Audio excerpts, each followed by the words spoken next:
nizera ko mumeze neza abakora dukurikirana mwese abari mu Burundi abatari mu Burundi aho muri hose ku isi turabaramukije amahoro y'Imana nkuko mubibona imbere yacu turafise umukozi w'Imana Hakizimana Stenar niwe turi kumwe si rya mbere tubanye nawe ariko ni ku ncuro ya kabiri niba ntihenze nizera ko ameze neza karibu cyane Stenar. Urakoze cyane Marvin nibaza ko ari inshuro ya gatatu ahubwo tubanye. Inshuro ya gatatu murambabarana ari nihenze nizera ko mumeze neza ari inkuru twumvise ko mutakiba hano mwabujije gatonyi ariko mwagarutse natwe tureka duprofite kuri uko guprofita nifuza ko uramutse abantu bose bakora dukurikira. Shalom shalom ndaramukije mwese mu izina ry'umwami wacu Yesu Kristo abari kora dukurikira abari mu Burundi n'abatari mu Burundi amahoro y'Imana mwese abane namwe.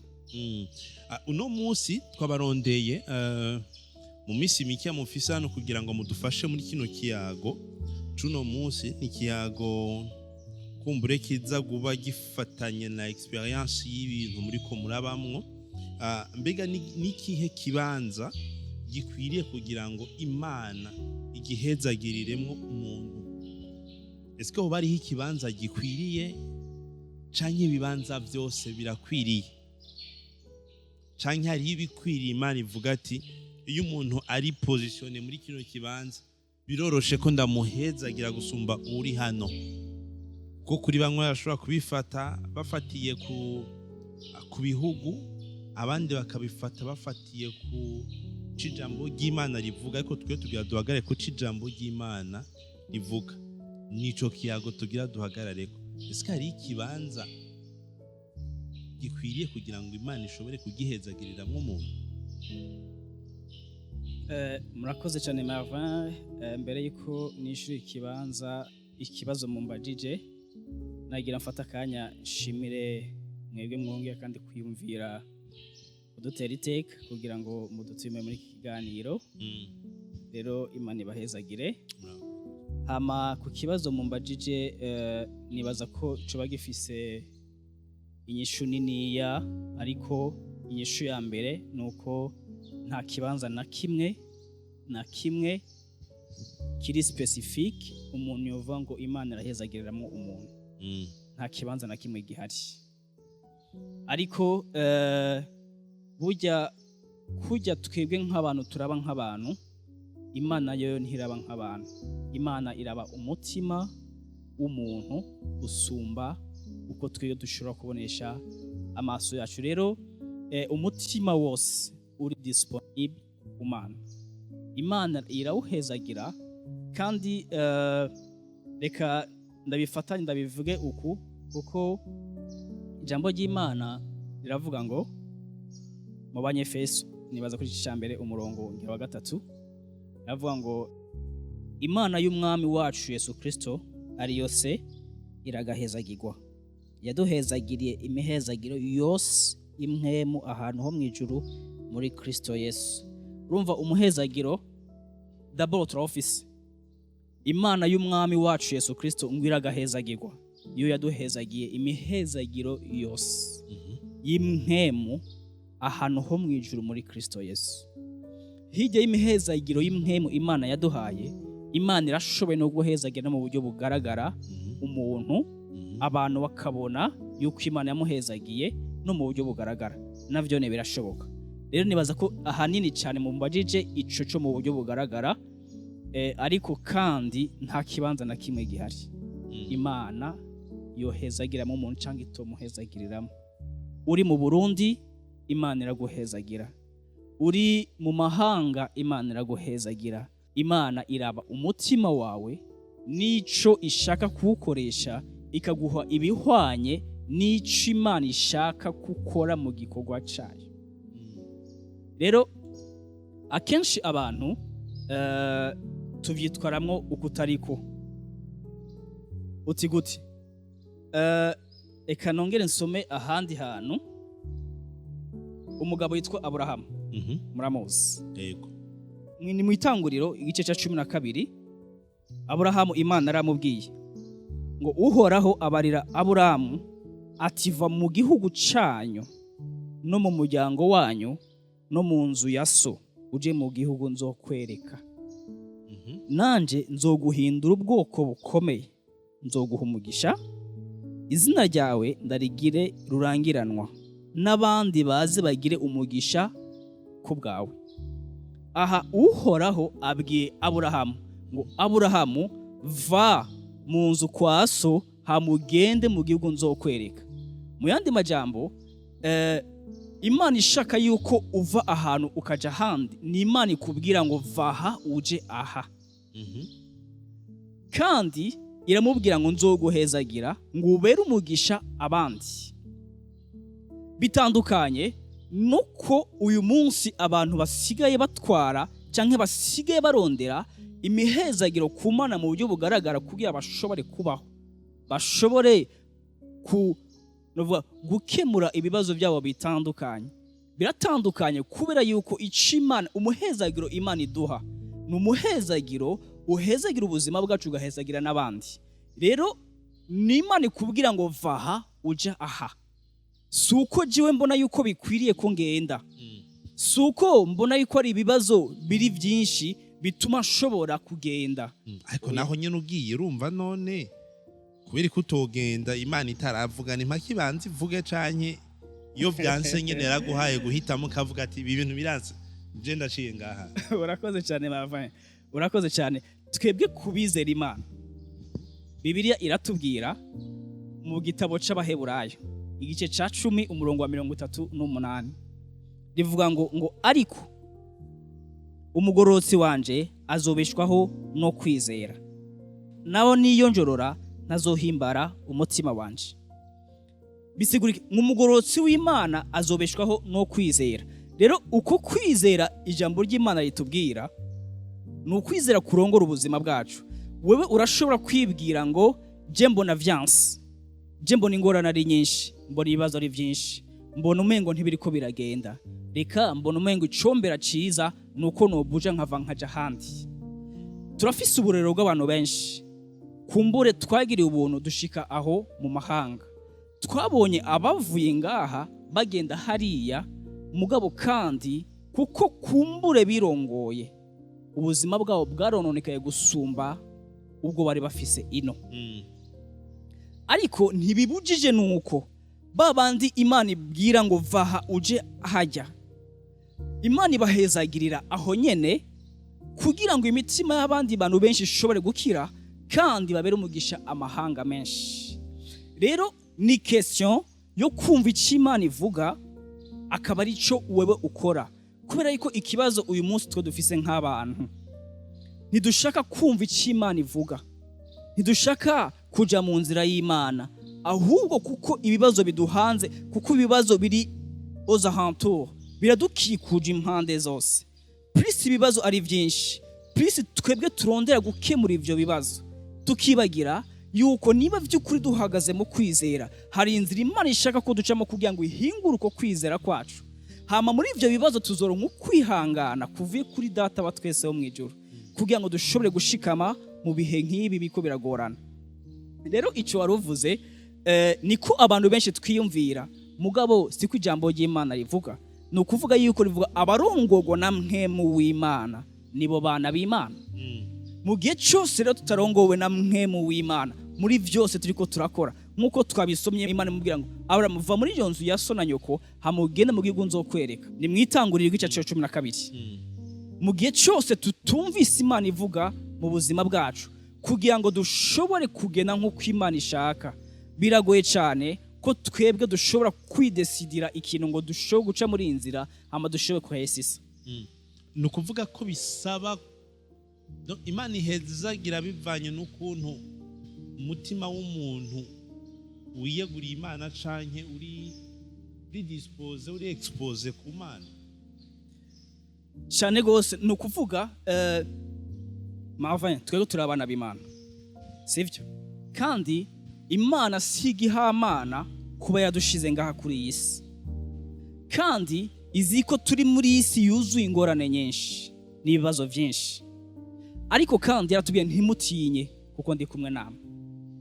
muhumure jewe naranesheje, sivyo? Wanashima muri Yohana igice cya 17 yaradusengeye aravuga ngo data ngo singusaba ngo bakure muri iyi si, ngo ahubwo ndagusaba ngo bazigamire muri iyi si. Rero iyi si ntiyapreshije ngo ni mu Burundi, ntiyapreshije ngo ni muri Canada, ntiyapreshije ngo ni muri Etazini, ni muri Europe. Oya, ni muri iyi si. Rero kuko ari Imana ishima yuko Marve cyangwa Stena aba muri iki gihugu kanaka, ibizi impamvu yo kuvuga ngo Marve kubw'umugambi wanje mfise kuri Marvin, ndakeneye ko Marvin aba muri iki gihugu kugira ngo naje ubwanje ndisponibilize ibikwiriye kuri Marvin kugira ngo ashobore gukora igikorwa namuhamagariye. Hama iravuga nti kumbure Stena ndakeneye yuko wowe buja uje muri Canada, kubera yuko mfise igikorwa canje nshaka kubandanyiriza muri Canada. Ariko jewe ubwanje mu gihe nibwiye ngo ndashaka kuja muri Canada, nzogenda kuko nirongoye nzopfa mu buryo bwose, mu buryo bw'impemu no mu buryo bw'umubiri, kuko nzoba ntumviye Imana. Ikibazo gihagaze aha, gihagaze mu kutumvira Imana canke gihagaze mu kudashaka kurongorwa n'Imana mu buzima bwacu. Numva ngize ikibazo ngaha nyene, arashobora kumuhaye ko umuntu ariko aratwumviriza, ego, kandi mvuge ngo akijijwe cyane gose, mugabo umutima wiwe wose udahagaze ku kumva ico Imana ishaka kuri we, uhagaze kuri ico nkura ngaha, canke ashobora no kuba amaze gutanga amahera atagira uko avuga kugira ngo aje mu gihugu cyari cyo cyose, muga yumva umengo hano ntibishoboka kwakira, ntibishoboka ko atera imbere, ntibishoboka ko ashobora guprospera, yumva ko azoba umutunzi canke azokumva ko ari épanoui émotionnellement, spirituellement, physiquement n'ibindi byose, ari uko agiye mu gihugu kanaka. N'ubwahe butumwa bugufi muri kano kanya umuntu ashobora kumubara mu buryo bw'umwihariko? Murakoze Marvin, sinzi ko bwo bari bugufi canke bwo bari burebure, ariko sinzi ko umaze kubona yuko ivyo muri iyi minsi no mu myaka yahera ntivyari byinshi nk'uyu mwaka canke nk'imyaka 2 iheze. Kubera iki? Kubera yuko hariho situation zimwe zagiye zirahinduka. Marvin, Imana twe dufise iravuga ngo uko namye niko ndi kandi niko nzokwama ibihe byose. Ya Mana yacu ya yindi twari tuzi yuko izoduhezagira mu myaka 10 iheze, nta cyumviro uyu munsi byabaye byinshi mu mitima y'abantu kubera yuko situation kanaka zitandukanye. Rero umutima uyu munsi uriko urumviriza iki kiganiro, kumbure ufise envie yo kumva yuko umengo wogubwa neza canke woryoherwa canke yumva yuko yotekana mu gihe kumbura gihe aho shaka. Ikibazo ni iki? Mbega yewe muntu we, ivyo uri kuriyumvira uri kurongorwa n'Imana mu buzima bwawe? Hari ico Imana imaze kukubwira kuri ico kintu? Niba Imana itakubwira ikintu na kimwe kuri ico kintu, tekereza, hamufata umwanya usenga Imana, usabe Imana kugira ngo iguhishurire ikigomba ku buzima bwawe. Hama abandi, reka vy'ukuri twumve yuko imitima yacu nukuri Imana twamye dusenga, Imana yahezagiye kandi gushika niyo munsi gihezagira kandi izokwama ihezagira. Yaratubwiye ngo jewe nzohezagira ibikorwa vy'amaboko yanyu. Ntiyapreshije ngo nzohezagira abari muri Canada, ntiyapreshije ngo nzohezagira abari muri Etazini, ntiyapreshije ngo nzohezagira abari mu Faransa canke ahandi canke mu Burundi. No, yavuze ngo nzohezagira ibikorwa vy'amaboko yanyu. None niki cotuma uyu munsi jewe nshobora kwiyumvira yuko Imana izompezagira ko ngiye muri Canada? Niki cotuma no kwiyumvira yuko Imana izohezagira ari uko nagiye muri Belgique canke ahandi? No, ahubwo Imana yatubwiye ngo izohezagira ibikorwa vy'amaboko yacu. Rero iyo Mana yavuze, tuzi yuko ico yavuze nukuri kandi ntigera ibesha, ntizi kubesha. Rero iyo Mana ihezagira umuntu ari muri Canada irashoboye no guhezagira umuntu ari mu Burundi. Iyo Mana ihezagira umuntu ari mu Bubiligi irashobora guhezagira n'umuntu ari mu Burundi cyangwa muri Kongo. Iyo Mana irabishoboye bivana no kumvira Imana mu buzima bwacu, bivana na decision umutima wawe ushaka canke unyotewe ku Mana. Kubera yuko Marvin, niba hari ikintu uyu munsi cafuye mu mitima y'abantu, nuko kumva icyo Imana ivugana n'imitima yacu biragoye cyane. Ahubwo uyu munsi amatwi yacu yumva ibibazo n'ingorane tugashaka kubikemura, alors que Imana yatubwiye ngo Imana izotuzigamira muri iyi si, ariko kandi imitima yacu ni Imana ikeneye gusumba ikindi kintu cyose. Hame hezagira ibikorwa by'amaboko yacu. Numva no kongerera akantu kamwe vuge ngo ntibatangure kuca baja gusenga kugira ngo bumve ijwi ry'Imana ubunyene, kuko niba bataramenyera kwegera Imana biragoye kazoyumvira ikiravuga mu gihe atanazi kuyegera, mu gihe atahora aja kuganira nayo biragoye kazumva ururimi rwayo. Ahabwo nibimenyereze guhora barondera Imana, hama umunsi umwe izovuga ko kuki bashaka ko naho igomba ko baca. Je numva ntahuye ko hanini si kibanza umuntu arimwo, ni kibanza umutima w'umuntu uburimwo imbere y'Imana. Ko biroroshe cyane ko nshobora kuba nicaye hano ngo umutima wanje uri mu bindi bintu cyane gose. Donc si kibanza umuntu ahagazemwo, ni kibanza umutima w'umuntu uha Imana kugira ngo Imana ivuge, kuko niyo yaturemye, nituzi niza igomba kudutereka, nizi n'igituma yaduteretse ngaha. Rero reka ndabashimire kuri kano kanya muduhaye kugira ngo mushobore kudupartager ayo majambo. Nabonye ko mufite byinshi mushobora kuvuga, ariko mudukundire tugarukirize hano. Turabashimiye cyane kandi twizera ko n'ikindi gihe bishoboka ko tuzobatumira hamwe, twabaronka. Twizere ko nitwasubira kubikora ko muzoturonsa akanya kugira ngo dushobore gusangira namwe bivanye na sije tuba dufise canke amajambo tuba twifuza ko tuganira ko kuri uwo munsi. Murakoze cyane Marvin, no kuri ndabashimiye ko mwongeye kandi kuntera iteka kugira ngo mushobore kuma ikibanza nk'iki. Rero ndabashimiye kandi nongera nshimira n'abari ko batwumviriza canke bazotwumviriza.